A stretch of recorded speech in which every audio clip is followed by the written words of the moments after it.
Ladies and gentlemen, boys and girls, and co-parents of all ages, this podcast is for you. Introducing and the center ring, the Amicable divorce expert, Judith Weigel. When I was with the circus, we had solo acts like the tightrope walker and lion trainer, and we had family acts like the flying trapeze and acrobatic acts. In family law, I have a family of professionals who are lawyers, mediators, and therapists.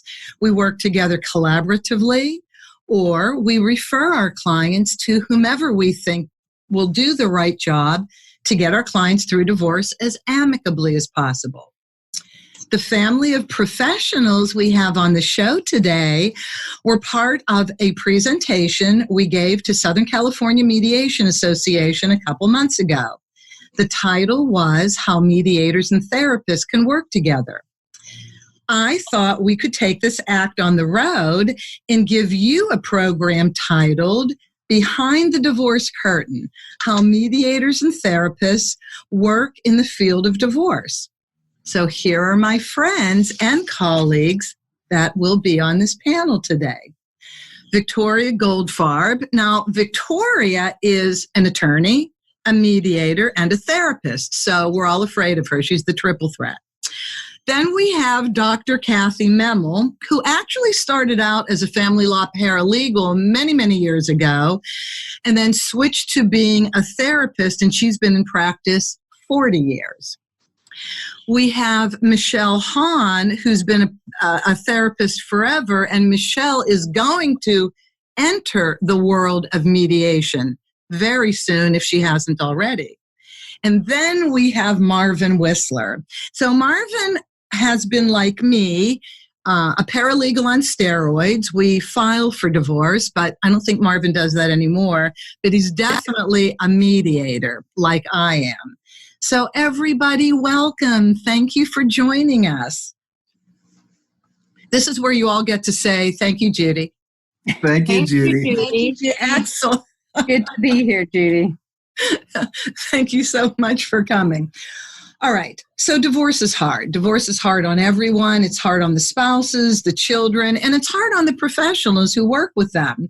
So I just kind of want to talk about the challenges we all have and how we provide our services to our clients and the listeners. And I guess this is more for the therapist, my first question, and that is, how do you prepare your clients for the legal divorce once you know divorce is imminent? And start with whomever you want. Maybe Victoria, Kathy. Okay, I'll start. I always inform people about the divorce options. Oftentimes, they're not even aware that these exist. And even though we see the issue of divorce in movies and books and magazines, when people go through it themselves, they really don't understand all the options that are available. So they could sit, if they don't really have anything, they could sit down between themselves in the privacy of their home and decide how they wish to separate their assets and debts for themselves and their children. There's more to this, but I'm just going to give some brief topics. Another one is mediation. It's a cooperative rather than combative approach to settling disputes out of court. And as a couple, you can privately meet with a family law mediator and work through all aspects of the dissolution. In co-mediation, you can sit privately with a family law mediation attorney together with a psychotherapist and get the benefit of the legal as well as the psychological expertise. In collaborative law, each of you hire your own collaborative mediation attorney. Sorry, it's the gardener outside. I can't control that. Thank you, Kathy, for putting a little homegrown energy into the I wanted you to make sure that I wasn't shaving my beard. Okay. That's what it is. So if needed, other experts such as divorce coaches, child development therapists, and accountants can join this process. This process is private and confidential. So in collaborative law, an agreement is signed by both parties and their attorneys stating that if your collaborative process fails, your collaborative attorneys can no longer represent you in litigation. So this is a great motivator to get this completed. It all gets completed in the end anyway. There's also litigation where each person has their own attorney, or you can hire your own private judge. So, Kathy, I think you're the only one out of all of us who has worked in the collaborative law model. How do you like it? Oh, I like it because everybody knows what everybody's saying. And if you're in a litigation, the lawyers say don't talk to each other, and only the lawyers will talk to each other. So in a collaborative case, everybody knows what everybody else is saying. There's full disclosure. All right. So does everybody sit around this? Is everybody in one room sitting around the table discussing? Yes. Oh, Yes. That's interesting. Okay, that's cool. Do you wish there was more of that? I think it's better. I really do. Do you? Yeah, and it shortcuts everything because when you're in a litigation process, one lawyer will start sending emails and documents to the other lawyer. It takes forever. And also, in the beginning, a lawyer will ask for a retainer. And sometimes it could be anywhere from $5,000 to $50,000. And that's really used up very, very quickly. So if you have somebody in mediation, they're in control of making decisions, and their lawyers can help them go through that process. So it's not cheap doing the collaborative law process because you have all these professionals, but overall it fast tracks it a little more, and maybe you still contain cost. In the long run, it's actually cheaper, I think. Is it? Yes, because I've had couples come in and they said, no, we want to go to court. I explained what happens in court. And 2 years later, they came back and they were just drained and exhausted. And they said, you know what? We have each spent over $300,000 on this divorce. And now we're just drained and can't do this anymore. So let's settle. Within 2 sessions, they were done. But they didn't believe it in the beginning. So some people believe it, and they'll go through the mediation process, and others have to learn the hard way, and they go through the court system, which is exhausting and financially prohibitive. Victoria, what do you think? I also received a certification in the collaborative method. And I just want to clarify that though all of the group sessions happen in a group, the people get to meet individually with their lawyer, and when there are mental health coaches involved, which often there are, they get to meet individually with their mental health coach before the big group meeting. So there is, you do have the ability to meet with your own team before the negotiation happens in the public area. Victoria, so for the disclosure exchange, because I think anybody listening knows that at some point in time, assets, debts, all have to be exposed and dealt with. So are the disclosures already exchanged before the first group session? I think it depends on how people want to structure it. I mean, it's up to the professionals that are involved. The ones that I've been involved with, the disclosures are done prior to any meetings, because if you're going to be divvying up assets and debts and figuring out support, you need the information, you need the data. You can't really move forward without it.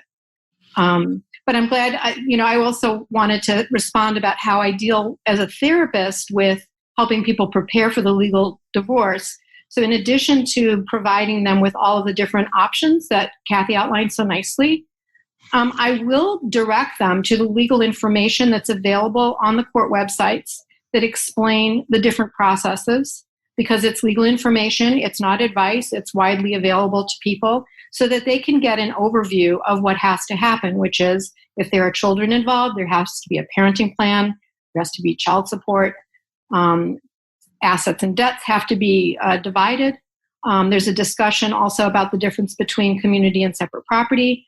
And so people can get that information very early on before they may even, begin consulting with a mediator or attorneys, whether they're going to be collaborative attorneys or, regular litigating attorneys. You are actually really good at using the court website. You more than anybody I know, you are skilled and expert at that. And you always talk about the value the court website has to the user. And so that's nice. You've kind of trained me that way too. And I appreciate it because it is chock full of information. Yeah. Michele, what about you? I was thinking about your question, Judy, about how do you prepare. As a therapist, oftentimes I am confronted with the couple who doesn't know whether they want to go down the divorce path or not. So there's a type of therapy out there called discernment therapy. And just broadly, it is, you present to the couple, here's 3 choices. You stay married and things stay exactly the way they are, and there will be no change. So that they understand if they do nothing, that'll be the change.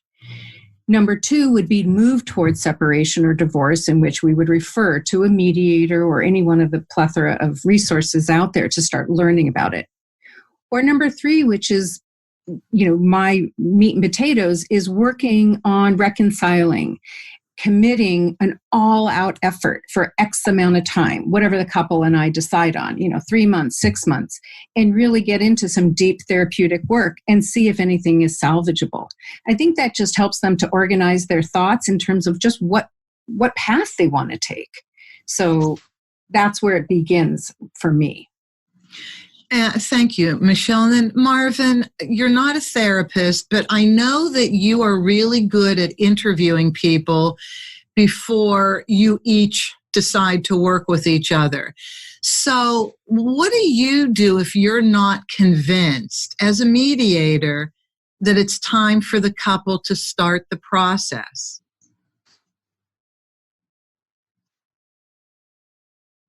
You know what? Your microphone's not working. Or he doesn't want us to hear him. It's one of the two. Marvin's sneaky. Sorry about that. Oh, here he's back. I just encountered this yesterday, as a matter of fact, and I left the couple thinking about discernment counseling, which Michele just explained very well. And so I'm waiting to hear back from them to see how they want to proceed, if they would like to actually try discernment counseling, or whether they would actually like to move forward with the divorce. Because in speaking with them, the wife seemingly just did not want to even consider staying together, but the husband actually, going against what the wife is telling me, is actually willing to consider staying together. So I brought this up to them. And I left it with them, and she was kind of surprised that he would actually be considering that. So I'm waiting to see how it's going to go. I'm really interested to see what they're going to decide. There was one couple that came to me years ago, and they were just so nice to one another. And I don't really evaluate one way or the other. I just go with the flow, and I service them if they want to begin the process. But we started the meeting. We put the petition set together. I gave them an outline of everything coming up so that they would not be operating in the dark. And they called me the next day. They said, it's way too much work. We're going to stay married. That was it. I love it. I appreciated them. I really did. Okay. So one of the calls I get is, we want to be divorced by a mediator. And I love hearing that. Then I explain, well, unless a mediator is also licensed to file in court, this is what mediation is. It's a negotiation and a conversation about how you want to move forward, dividing the estate, etc. And then I file for them separately. But all of you mediate. What are your greatest challenges in a mediation in order to make it productive? Go ahead, Victoria. Those pesky financial disclosures. Elaborate, please. Well, the way that I proceed, I know that there's some mediators that sort of want to get like a general idea about what people are interested in doing. Will you be asking for spousal support? Will you not? Are you going to be asking for guideline or not? I really prefer to have the financial disclosures done before we begin any of the negotiations. But people are resistant. And, as much as I try to prepare them and explain, yes, it's a lot like doing your taxes, which is really no fun, I know, but you're going to need to get these things done. And I use something called Family Law Software, which is a program that allows people to go in and enter their own data about income and expenses and their assets and debts, which gives them a lot more control. And I do it also because I believe it can lower their costs if they're effective. The resistance to getting this stuff done is unbelievable. And I'm working with a couple right now. They want to start talking about the stuff that is meaningful to them at this juncture, which is about they have 4 children, but the remaining one, where she's going to go to school and all that kind of thing. And I'm happy to talk to them about that. But they are struggling to get their financial disclosures done. And I really believe that it's not going to be as effective and smooth if they can't do that quickly. And it's really hard to get people to understand that it costs them more money all the time that they are waiting to get that stuff done. I couldn't agree with you more. The financial disclosures are the bane of my existence. And if it's just running and running and running after people, I think they just don't like paperwork. So the great comparison to taxes, I love that. I think also sometimes if they don't have a lot, they don't like to put their life on paper, or even forget that part, it's your life on paper. What do you think about that as being a resistance? Anybody? Kath? Well, I think another component to this is that every step they take makes it more real. And they're going through loss and grief and disappointment and fear. So every step they take, it's like, oh my God, this is really happening. Okay, now we're going to fill this form out. Oh my God, this is really happening. So that's a big component, I think. That's an excellent point. That is. Marvin, how about you? I think as daunting as the disclosures are for most people, and I struggle with it too, getting people to complete them. And I too, like Victoria, don't like to start negotiating before they're completed, but sometimes I just have to because they haven't done it. But even more challenging for me is couples' unwillingness or inability to let go of the little hurts and the little transgressions that they perceive the other has done against them over the years, so that they can actually get something done. They become so engrossed in the sniping and the even when they're negotiating seemingly in good faith, they make a little comment, a little dig here and there that kind of upsets the cart, so to speak, as far as the fruitful discussions are concerned. That to me is more challenging than the disclosures. How do you get them to let go of the past? How do you get them to live in the present as much as possible? Well, just keep reminding them over and over that they need to let go. And sometimes that works. Sometimes they never do. And sometimes we end up and they're still doing the same thing. So, sometimes it works, sometimes it doesn't. But what I found is I just have to keep saying it over and over. Kathy?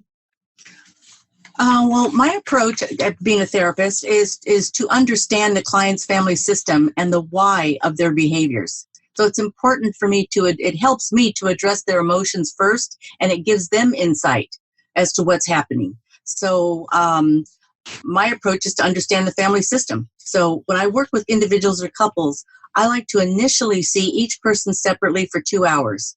In the first hour, I just let them tell their story and just listen, because I want them to feel completely heard. Even though they talk to their neighbors and their family and their best friends, everybody's always giving them advice, and they don't really feel heard. And the people that give them advice, they're usually coming from a place of what they think they would do in a divorce. So it's completely different. And in the second hour, I have a large tablet, and together we draw their family tree. And I go back 3 generations, and we look at this from a position of understanding, not blame or criticism. So together we start to see the patterns of behavior that get passed on down through the generations. And once they have insight, they then have choice. But if they don't know why they're doing what they're doing, it just keeps being repeated over and over again. Like I have a client, he's on his fourth wife, same personality, same type of woman where she yells and screams, throws furniture all over the place, storms out the front door, and he says, are all women like this? So he really is just beginning to see how this is so related to his mother, that this is what he grew up with. And so he was unconsciously drawn to what was familiar, thinking the internal child thinks that this time I'm going to get it right. This time I'm going to get it right. And they don't realize that they get caught in the same whirlpool. When you introduced me to the family tree concept, it was, first of all, it allowed me, and I'm not a therapist, so, I can only go so far when I'm dealing with people's emotions. But first of all, it allowed me to see that it was a pattern.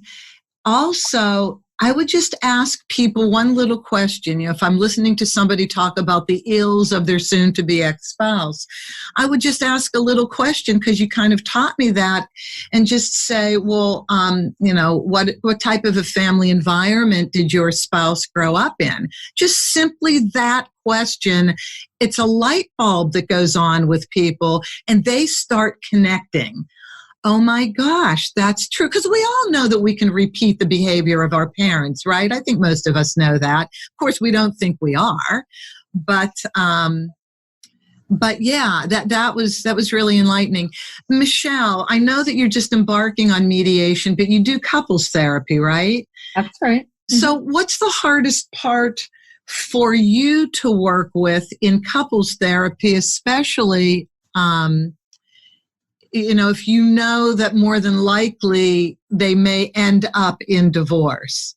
Yeah, it's really challenging, because my heart is in it to help them reconcile. I can almost always see where their fight cycle is and how they are so stuck. So I really, personally tried to fight for them to be together, because I do believe you can conquer. But like you said, there's just times where one is unwilling, unable, just does not have the capacity to self-reflect and to understand their part in the cycle. So it sort of has to wear its course, where we get to a point where everyone's exhausted from trying to make this work and realizing some patterns just will not be broken. So I don't know if that answers your question. But it does. It does. Yeah. Arguing. How do you, Kathy and Victoria, Marvin is, as you could probably tell, Marvin's connection was a little rough, and he just lost connection, but I know he'll be back with us soon, because he is technologically superior to me. But what do you do, mediators, Kathy and Victoria, when people start arguing in a mediation? Well, for me, I have a structured process. And so in the beginning, I go through suggested ground rules for mediation, and I have each person say out loud what those ground rules are. And if they have any questions about it, we elaborate a little bit more. So such as, we shall take turns speaking and not interrupt each other. We shall not blame, attack, or engage in put-downs. We shall stay away from establishing hard positions. I mean, there's 14 of them. And so it also starts to take away their focus on their anger and focus on the present right now. So it diverts their attention. That's not to say that they're not going to go back to that, but at least we start to say what the ground rules are. And if they go off that, I'll say, remember what we talked about. This is for you to stay focused and future oriented so that you can get this completed in a way with dignity and respect. So that's all great if they can actually hear. Do you have situations ever, Victoria, where they just aren't even hearing? They're so focused on themselves and the argument. What do you do? Well, like Kathy, I also do ground rules, and like Kathy, I will remind them that they agreed to they endorsed those answers. So they, were willing to do that, at least when they started. But I also am aware that people get flooded. And so I use a therapeutic intervention, which is to reflect and validate. I can see how upset you are. I can see this is a very important topic to you. I can see that you are very upset about this. I understand that this harkens back to some other fight that isn't about what we're dealing with right now. So I use validating techniques. The other thing that sometimes I jump in and I'll go stop, and then and actually being in a Zoom setting is better because I can just keep talking over somebody else that wants to keep talking, and I just keep talking, and so that they can't even hear themselves talking anymore until they finally just give up and get quiet. I've done that. Wow, that's a new one for me because we're having this discussion when post in the Zoom era. Yeah, and the other thing sometimes I'll say is, you guys could do this without me here. You can do this without me here, and you're paying me money to do something that you do very well without my assistance. So I will say that. And then finally, what I will do sometimes, if my sense is that they're flooded because they are not feeling heard, is to use a technique called an intentional dialogue, where I ask them to sort of settle in. Sometimes you have to use a grounding technique. Look, let's take maybe a break. Call for a break, Go breathe. Take a walk around the block. If you need to call a trusted advisor to help you do that, go for it, right? But then to come back and to say, look, I just want you guys to see if you can actually hear each other. And then I guide them through an intentional dialogue, which involves a sender and a receiver, a validator, an empathizer, and sometimes you can get them to engage in that, and that can kind of bring down the temperature. I love those are some of the techniques that I use when people get flooded and are arguing. I love those. I love what you just said. I have to think about that and steal from you, of course. Marvin, what do you do when it gets really heated in a mediation? Well, I try to keep it from getting there in the first place. Oh, by no. using some. How do you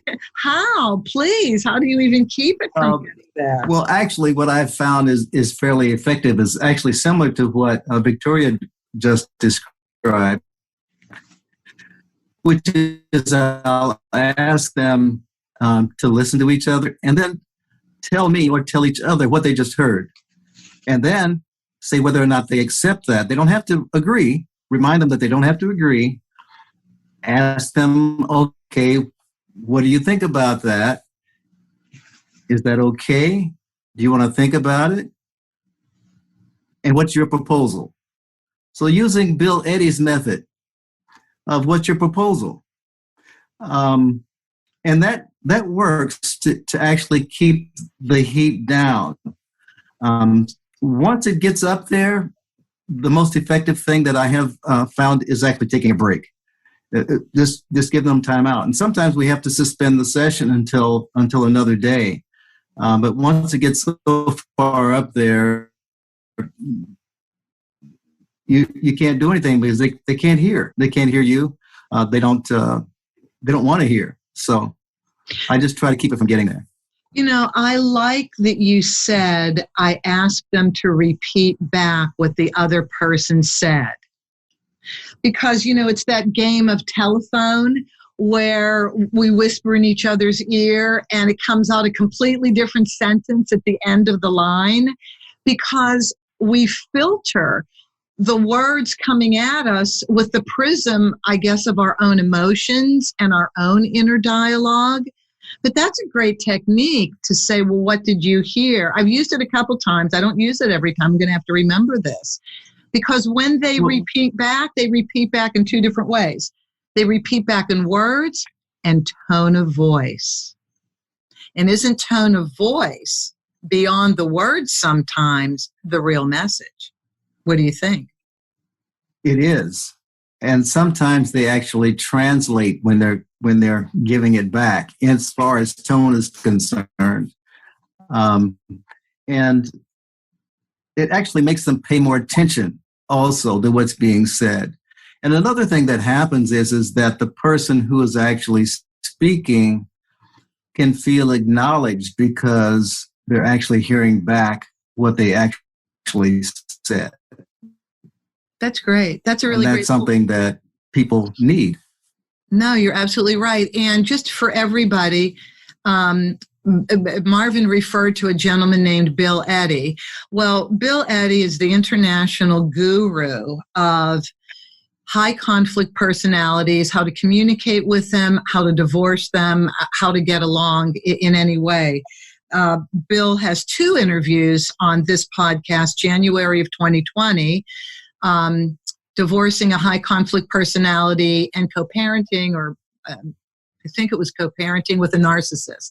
And I just interviewed him recently, and I'm going to post his new interview, I think co-parenting with a high conflict personality. So he's great. And he has 25 books. You can get them on Amazon. And I'm really glad you brought his name up, because everybody here is a big fan of using his methods, which is wonderful. Michele, did you want to add anything? Did I see your hand up? No, I was just moving my hand. No. I think what everyone just said is absolutely imperative in stopping the arguing, because it's not productive. They can do it at home. So you just remind them of the rules or have them read the rules. When I was in person, I would roll up a little closer to them, just make some contact and really look them in the eye and do the validation that Victoria and Marvin were talking about. And the reflective listening back and forth. If I understand you, you said XYZ, do I have that right? Whether they agree or not, it's just, do I have it right? Is that what you just said? And that really slows down the process, and it creates more clarity. So what they said is great. Let's go to mediators and therapists working together, because we talked a lot about this on the panel, and we deal with this in our everyday lives. Therapists. Even though Kathy and Victoria both addressed the collaborative law model, I would say that many mediations are just between the 2 parties and the mediator, without all of the other professionals at the table. Therapists, have you been invited to a more scaled down version of a mediation with just the mediator and the 2 parties? And how does that happen? How does that transpire? If so. Kath?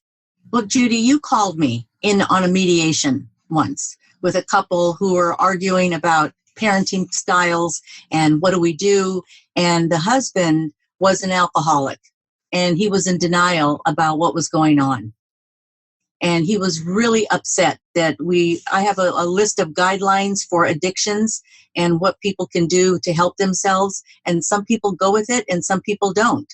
I can remember being at Conciliation court, and a couple came in, and the wife said, please, he drinks too much, and this has got to stop. We've got 2 kids and he just can't stop. And he sat there and said, he raised up his hands and said, oh my God, there she goes again. I do not drink a lot. I don't.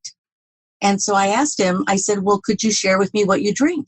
And he said, yes. He said, I come home, I work hard all day long. I have 2 6-packs of beer. I come home and have a bottle of wine with dinner, and then I have cognac. He was dead serious, and then looked at me and said, now tell me, is that a lot? I said, yes, it is a lot. God. I'm not kidding you. It's a true story. You need to live close to the emergency room if that's your habit, because I can't imagine that you're not dead. Right. But you know what? You brought up a really good point, though, in which I did invite you. You, of course, referred the client to me after you saw them as a couples therapist, and I guess realized that divorce was imminent.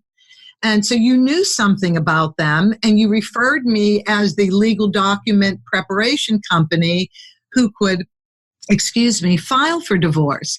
So in the process of doing that, they wanted to mediate. And because I was told by the wife that there was a substance abuse issue going on and a little bit of background about it, I thought it prudent to invite you as the therapist to give me that extra support as a mediator to guide the discussion emotionally. And then there was a really good point that you had obviously brought up in therapy because they referred to it, and I brought it up in the mediation. So it was 2 different professionals trying to support them properly, and that was in the co-parenting discussion. and the level of custody, sole versus joint, leaving the children, 2 small children, with the substance abuse parent on their own and overnight. And what could possibly happen to the children if this parent decided to, drink or take whatever drugs the parent was taking. And Victoria, Marvin, and even Michele, this is a really serious issue for any of us to deal with if we're doing a co-parenting schedule. And the allegation, where we don't live with them, so we have to just listen to what somebody is saying. And the allegation is serious substance abuse, cannot let the kids be with him or her overnight. Victoria, what do you do? I think it's a really difficult question. I think you could almost devote an entire podcast to the question of how do you manage conversations about addiction and mediation, because mediators are not fact finders. Mediators are not advocates, except for the process, right? I mean, that's what we're all trained as mediators. We advocate for our process. But, it is he said, she said. We're not going out and following somebody to see what they're actually doing. And, when there are allegations and there hasn't been, a DUI, there hasn't been anything that would give evidence that could be used to substantiate or corroborate a claim of substance abuse, it's very tricky for mediators. And then the only thing that I can do in that moment is to say, look, I am not God. I can't see what's going on when you guys aren't here, but I'm here to offer you a process that allows you to address the concerns that are important to you. And if your spouse is worried about your consumption of whatever it is, that's the person that you're going to have to deal with. And so you guys are going to have to come up with a way of making an agreement that is going to honor all of the concerns. And, I've had people that want to put the BAC levels in their stipulated judgment to say, well, if they ever get any, higher than this amount, then that means an automatic change of custody. They figure it out.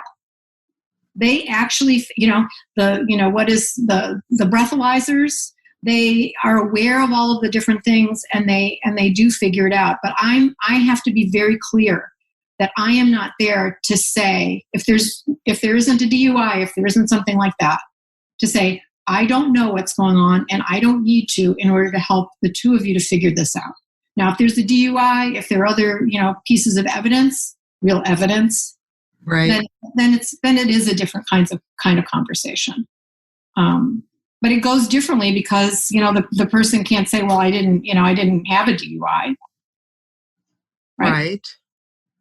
So anyway, that's my 2 cents on it. Do you ever, Victoria, go as far as talking about the risk involved if the non-addictive parent allows the children to be alone with the alleged addicted parent and something happens with then DFS, Child Protective Services, coming in and literally removing the children from the house, period, for a while until things can be sorted out on a different level of the law? Do you ever go there with that? If there is some corroborating evidence that isn't just the parties saying what they're saying about each other, then absolutely that's important information, and I prefer to provide outside sources. So I would say, this is a concern. Go talk to, a therapist about, mandated reporting. One of the things that is child neglect, is to allow your child to be present if there's domestic violence. That this can be a problem. Same thing if you permit your child to be with someone that is not sober.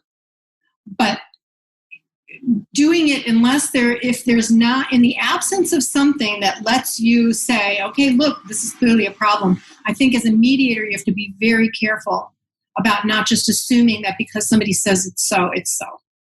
Those are really, really, really good points. How about in terms of one of the support services that you would refer, an attorney who could start just laying out the law around this type of situation if there was extreme, substance abuse and something happened to the children on the watch of that parent. Maybe an attorney could be the one that just lays all of that out and then gets the mediator off the hook. Yeah, well, and I mean, in my confidentiality agreement, there are paragraphs about consulting attorneys. I request that everybody disclose if they're going to use consulting attorneys at the very beginning, so there's no secrets about it. I, of course, offer up my consulting attorney list, all of whom are usually trained as mediators or collaboratively. I'm not going to send somebody to someone who has a reputation as being a litigating family lawyer. So, for obvious reasons. Yeah, the idea of bringing in a consulting attorney is really helpful. Marvin, how about you? What do you do in a case where you have this situation in a mediation? How do you handle it? Well, it's interesting you should ask that. I recently have helped a couple through that very scenario recently. One of them, the husband, has a history of drug abuse, alcohol abuse. He's trying to get his act together. He's been through therapy and has gone through a drying out process and is willing to actually be monitored. And the wife is very concerned that he actually sticks to his goal and what he says he's going to do, which is to abstain from abusing alcohol and drugs.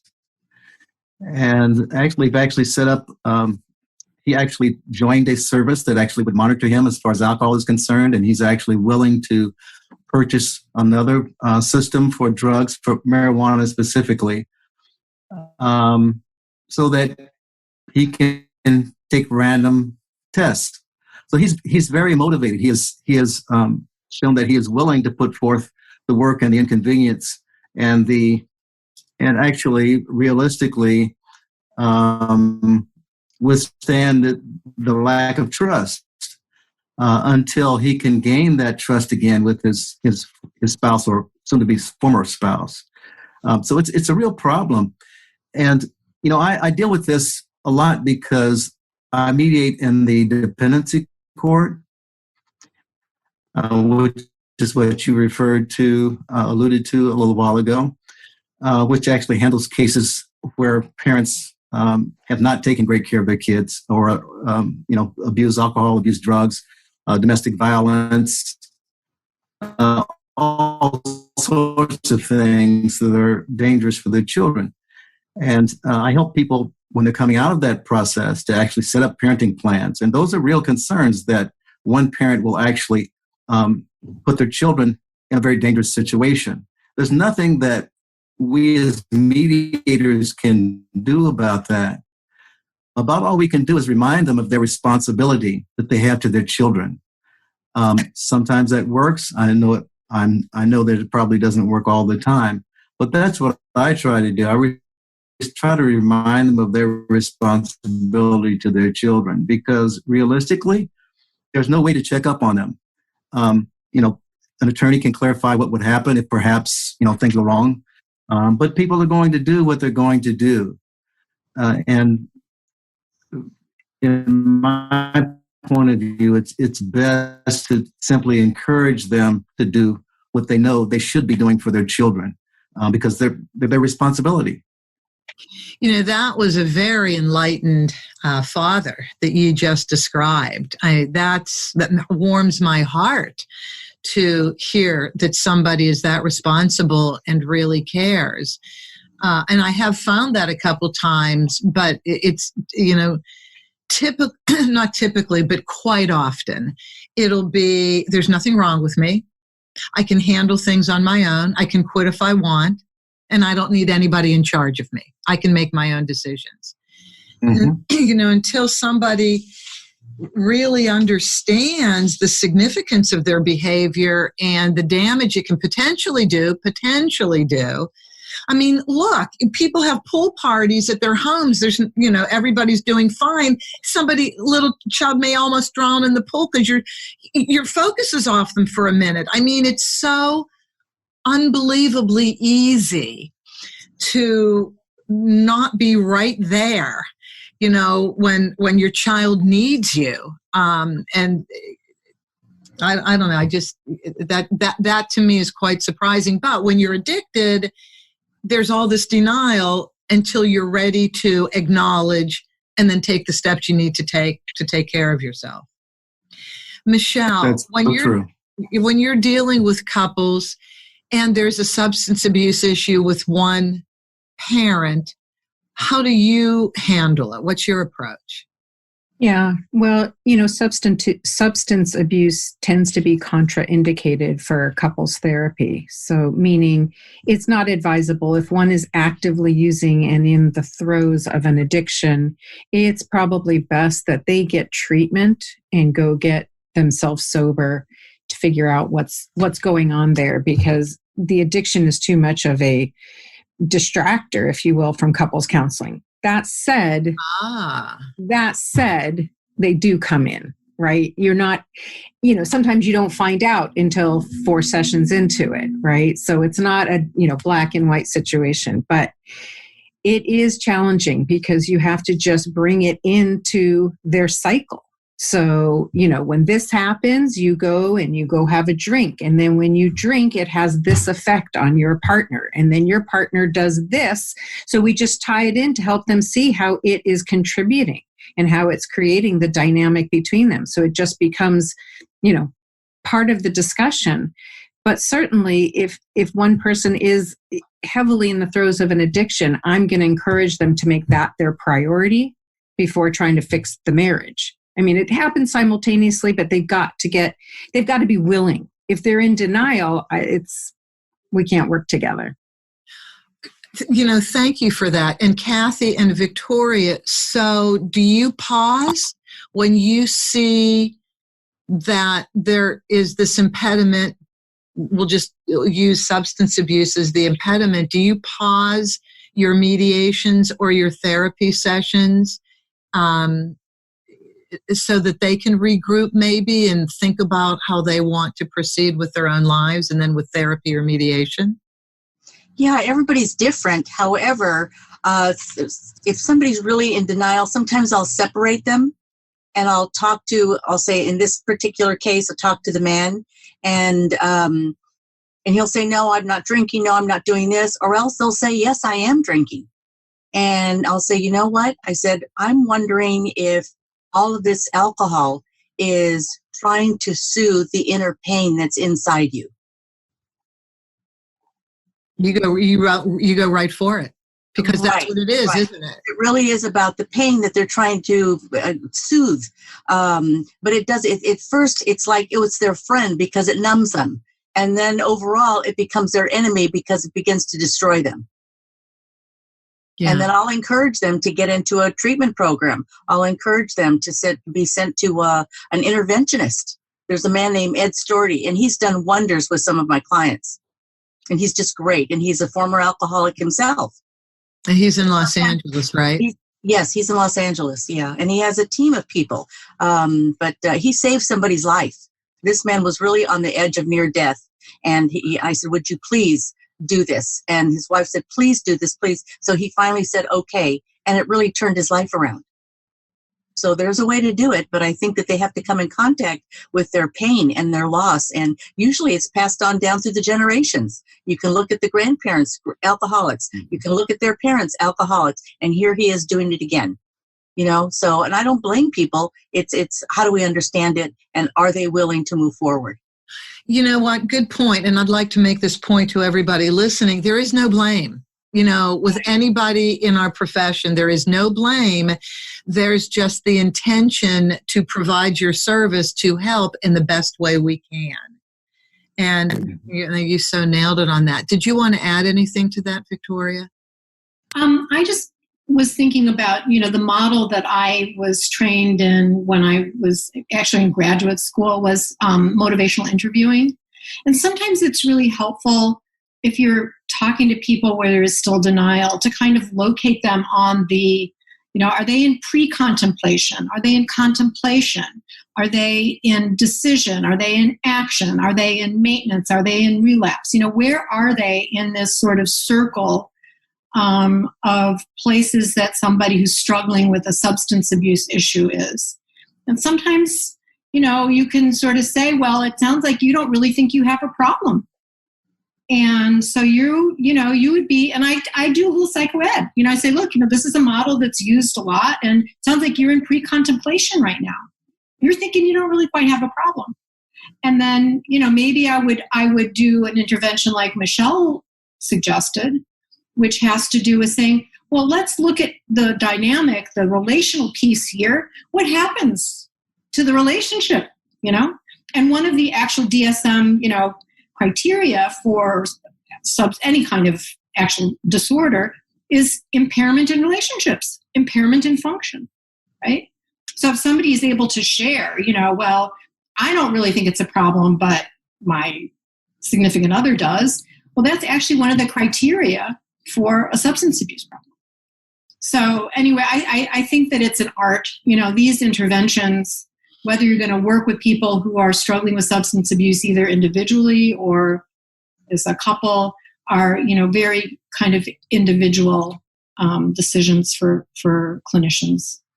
Absolutely. I want to finish with one other example that each and every one of us deals with, whether it's in therapy or mediation, and it certainly comes up in mediation.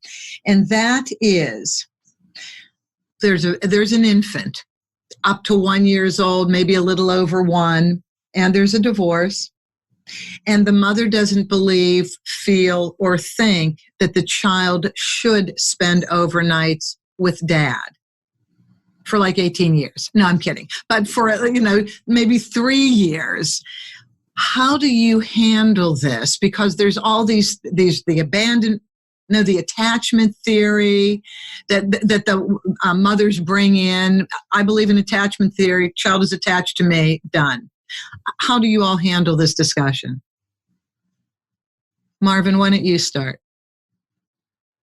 That's interesting. You should ask that. I actually have not encountered that where the mother was unwilling to let the father have overnights with a young child like that. I have dealt with a situation where the question has come up, but they were able to work through it, and he was able to give her reassurances, and I was able to help with referring them to some therapeutic information regarding, the development of however young they are, and just help them work through it. But I haven't encountered this situation where the mother absolutely just denied the right, or that it was a good idea for the father to have the child overnight. There are perhaps some challenges that they face when that is the case, but usually parents can work that out. Kathy, how about you? I had a couple where they came in, but they were sent by their lawyers, and he actually smelled of beer when he came into my office.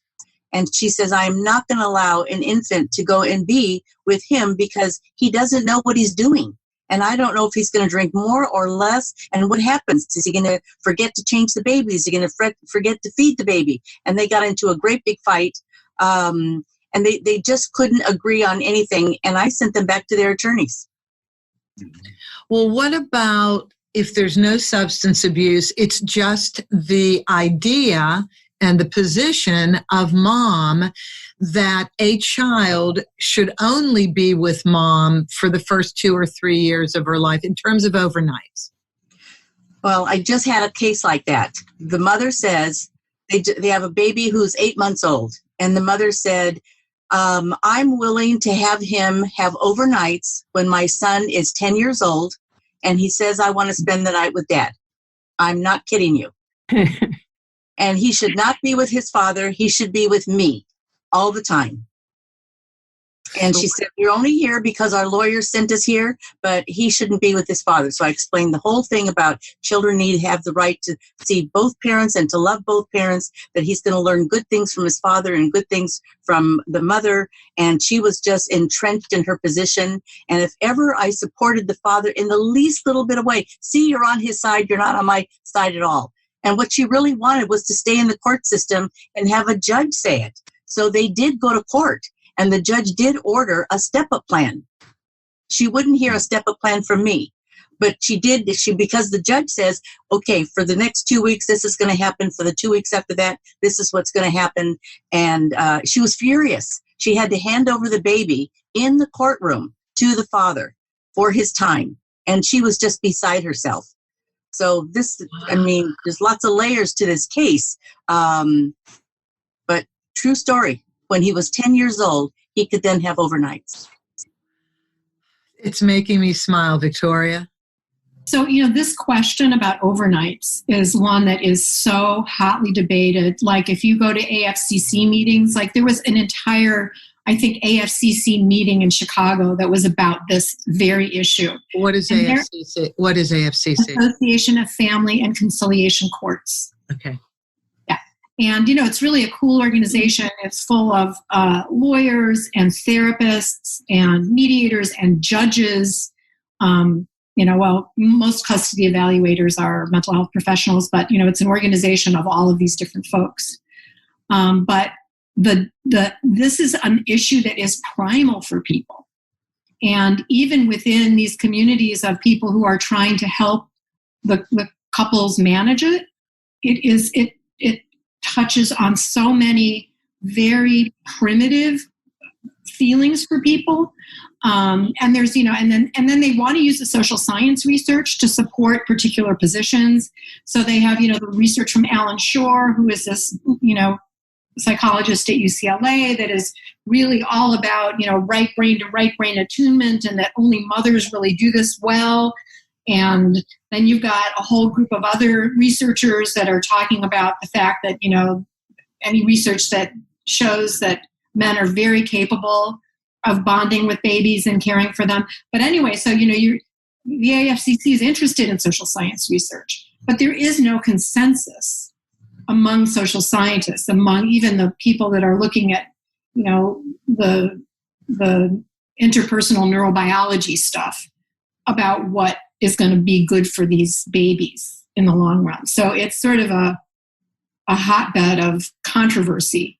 And ultimately, Kathy's example, I think, is really important to be able to tell our mediation clients about, to say, look, I want you to be able to understand what's going to happen if you go to court and you're no longer in charge of this decision. At least in one case, this is what the judge did. So do you want the judge to do it, or do you want to do it? And Kathy, in your example, did that mom think the judge was going to think like her? Yes, she thinks everybody's going to think like her. Ah. And so it was quite a shock when that happened. Oh, stunned. And even when we came back to finish some of the other topics, I want to go to court. I want to go to court. I do find it interesting that people think the judge is going to think like them. And I always explain, no two judges rule the same. There is a lane that they have to work in. And Victoria, years ago, gave me the guidebooks that give the options in each point of law in which the judges have to rule. And I found that amazing. So, okay, there is a roadmap, so to speak, that the judges can look at. Maybe they have a few little forks and bends, but they all stay within the same lane. I thought that was extremely valuable. Yeah, the judicial bench books, which are available online, again, legal information, anybody can get it, are incredibly helpful sometimes. When people are fighting about certain issues, you can say, okay, well, let's just look and see what the judges are are trained to do in this particular scenario. And there's a bench book for, custody and visitation. There's a bench book for division of assets and debts. There's a bench book for support issues. And you can do a literal Control F search to find your search terms, and you can pull them up and you can show them to people. You really do that. You show these. I do. And, with spousal support issues, I pull up the family code section and I take them through every single one and say, where do you think you're going to fall on this? I mean, and part of that is because I really respect people's intelligence. I really believe that people are intelligent enough. Now, if they're flooded, we're all apes when we're flooded, right? True. But, when people are calm, they're smart. And they are intelligent, and and if you give them information and engage them, they can respond to that. And I think they appreciate it, that they appreciate being kind of encouraged to take control of their lives and to be thoughtful and to look at what the system is going to offer them, and make decisions that are going to work for them and their families ultimately. It's a beautiful statement. That really is. Thank you. I love that you said that. Michele, do you ever do anything with parenting plans in your practice at all yet? Not yet, but what I recently did have a couple, and they were working out just this very issue. And the mom was breastfeeding, so the father was more in line with allowing the baby to stay overnight, completely at mom's until the baby was weaned, and that provided, the more flexibility, even though she could pump and he could do bottles. So, it is case by case, and each case has to really understand the needs of the baby, the needs of the family. And in that situation, it worked out well. And now the baby is a little over 1, and they are doing overnights, and it's going fine. So if you have 2 reasonable people who can look for what's best for the baby, and the father spent time during the day quite a bit with the child. So got to hopefully find a reasonable response, reasonable decision between them. Each one of you kind of referenced something that I'd like to end with, and that is the option of a step-up plan, which I think opens the door for great hope and great creativity, and it doesn't make dad feel frozen out for an undetermined amount of time. So can you all please address the step-up plan? Marvin, why don't you start? Okay. Are you speaking specifically about that particular situation? Right, where we're talking about an infant or a very young child, and mom is really reluctant to release the child for overnights, and breastfeeding may be part of it. Right, it may be. And sometimes they are unwilling, the mother is unwilling to actually pump milk and give it to the father for that purpose, simply because she doesn't feel that it's appropriate anyway for him to have the child overnight. And I did say that usually people can work through it, but usually that's what helps them work through it, is some sort of step-up plan and encouragement, referencing what the court might do if they don't put together a plan of their own, that the court will actually make a step-up plan for them. And so that's very, let's say, influential to parents when they're thinking about it, when they're trying to work through this. But the step-up plan is, the key to the step-up plan is that there have to be definite steps that they follow. So it can't be, well, whenever the child stops breastfeeding. Well, some children stop breastfeeding at 6 months, some at 2 years, some at 3 years. I've heard of cases where they were breastfeeding when they were 5 or 6. So you don't want to leave it like that in that sort of limbo. It has to be specific in, okay, well, after 3 weeks, a month, 3 months, whatever the time period is that they can agree on, then we will move to this time with dad, and maybe overnights, or maybe when the child is 3 months old or 4 months old or 6 months old, whatever they can work out amongst themselves. But it has to be some definite time period or some specific thing that will trigger the next step in the plan. Kathy, how about you? I have a couple right now that I'm working with, and they have like 5 kids and of different ages. And the father, well, it's a long story, but anyway, he kept saying, I'm not going to be able to see my kids. I'm not going to be able to see my kids. And the wife was saying, they're used to being with me. They're used to being with me. And so that we created a plan. Finally, we created a plan, but it was so detailed. It was something they couldn't possibly follow. It was so much exchange back and forth. It would have been too trying on the kids, but they were convinced this is going to work. So I left it alone. I said, you know what, let's try this for a while. Let's see how it works for you. Let's see how it works for the kids. And within 7 days, they called me back and said, we can't do this. This is crazy. But you know what? This is how we all learn. We have to try things and see, does it work for us? So, they had to make their own choice.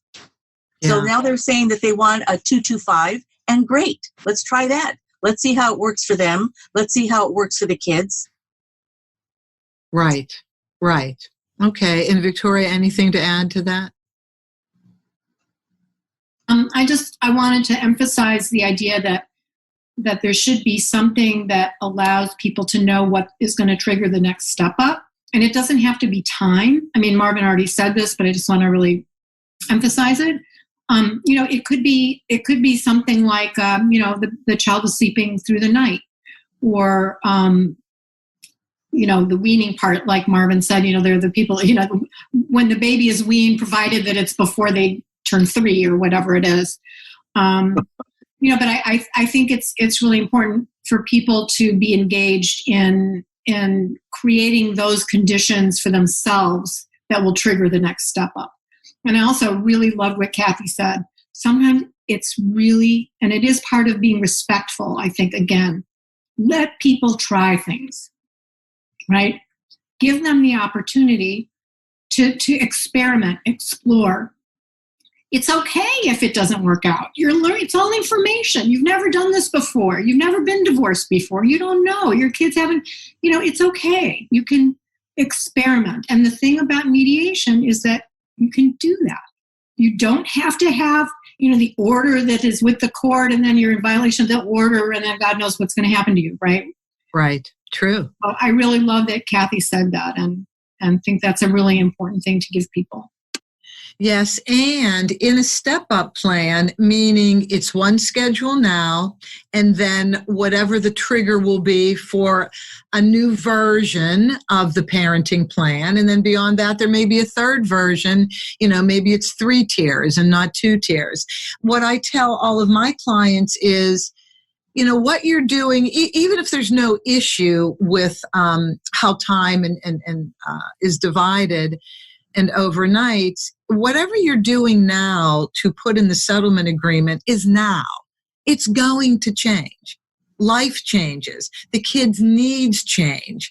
Everybody's schedules change.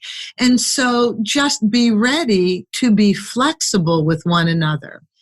Additional to that, in these step-up plans, typically it's dad waiting to be let into the overnight schedule. This gives dad time to get his home fixed for the child, learn from mom, the foods to eat. So dad can use this as a very educational time, right?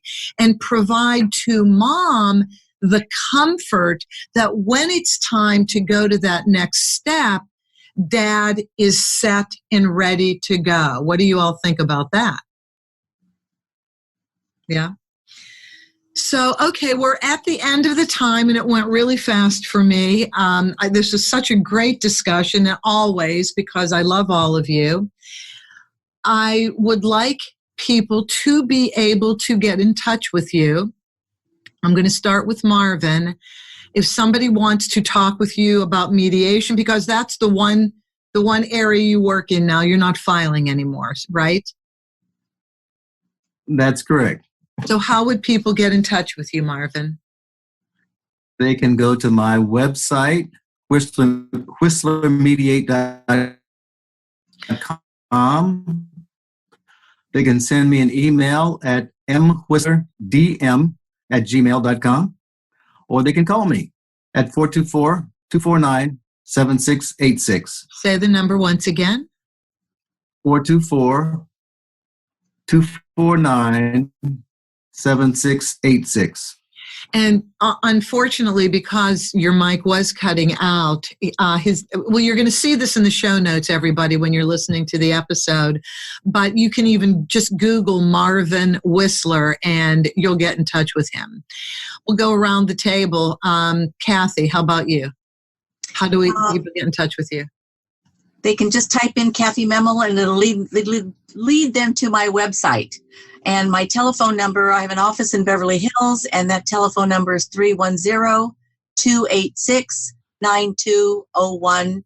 And my email is info@drkathymemel.com. Excellent. Michele? You can just go to my website. It's called Talk to Michele. Michele only has one L, TalkToMichele.com. Thank you, Michele and Victoria. How do they get in touch with you? You can Google my name and you'll find my website, and there's a contact form there. Or you can email me at vgoldfarb@hushmail.com. Or you can call me 310-339-4598. Thank you so much. I really appreciate the time you've all taken, and hopefully we can do this again in the future. I also appreciate all of you for listening. I hope you found this informative and useful. Please pass this podcast on to your friends. Please send me any suggestions for episodes or questions you may have. I'm going to start reading them in some episodes.